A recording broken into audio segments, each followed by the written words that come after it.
एक badminton player अब अपना दूसरा स्ट्रेट गेम जीत रहा है। यूज लगता है कि वो अपोनेंट के शटल की हर डायरेक्शन पहले से ही एंटिसिपेट कर सकता है।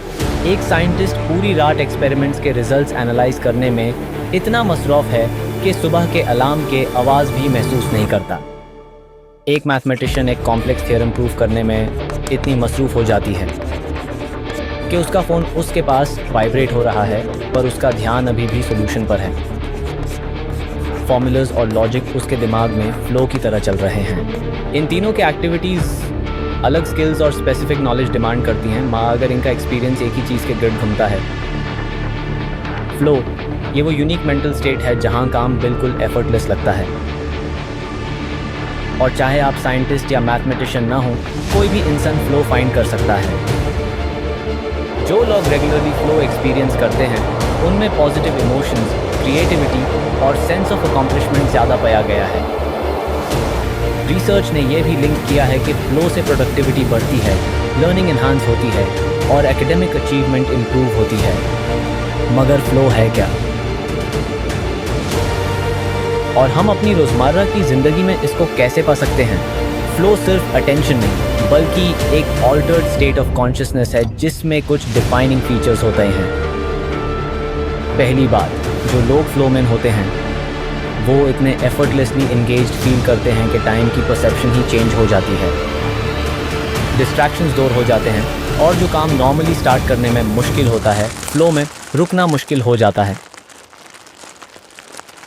दूसरी बात, फ्लो वरी और सेल्फ जजमेंट को डिमिनिश करता है, जिससे क्रिएटिविटी को बूस्ट मिलता है।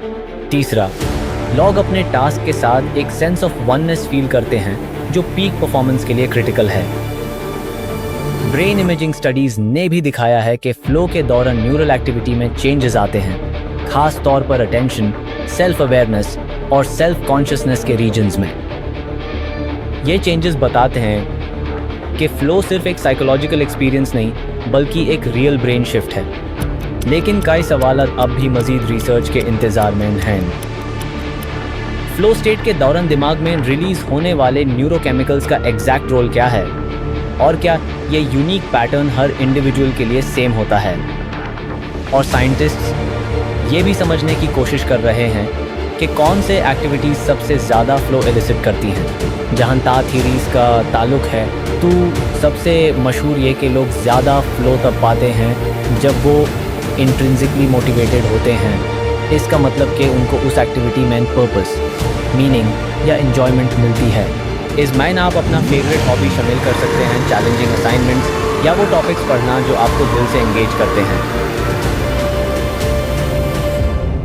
जो टास्क सिर्फ ज़रूरत की वजह से किए जाते हैं उनमें फ्लो मिलना मुश्किल हो सकता है। एक और थ्योरी ये कि फ्लो के लिए पर्सनल स्किल लेवल और एक्टिविटी के चैलेंज के बीच बैलेंस ज़रूरी होना चाहिए।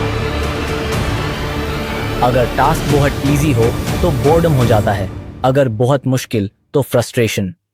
ऐसा आमतौर पर वीडियो गेम्स में किया जाता है, जहां जैसे जैसे प्लेयर का लेवल बढ़ता है वैसे ही डिफिकल्टी लेवल भी बढ़ता है। कुछ स्टडीज सजेस्ट करते हैं कि क्लियर गोल्स और फेयर प्रोग्रेस असेसमेंट भी फ्लो के लिए क्रिटिकल है। मोमेंट टू मोमेंट फीडबैक और डीप एंगेजमेंट भी फ्लो को फॉस्टर करता है। मोमेंट्री विन्स या लॉसेस भी एक तरह का फीडबैक लूप क्रिएट करते हैं, जिसके वजह से गेम्स ऑफ चांस में भी फ्लो क्रिएट हो सकता है।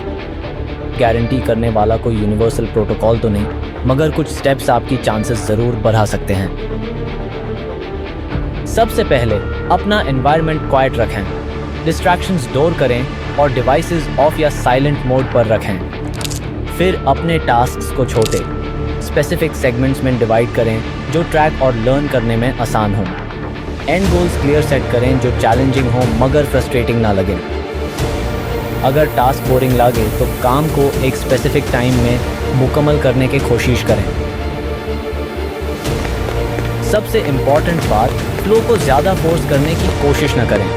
कभी कभी सोचने से ज़्यादा काम करना ही फ्लो को एक्टिवेट कर सकता है।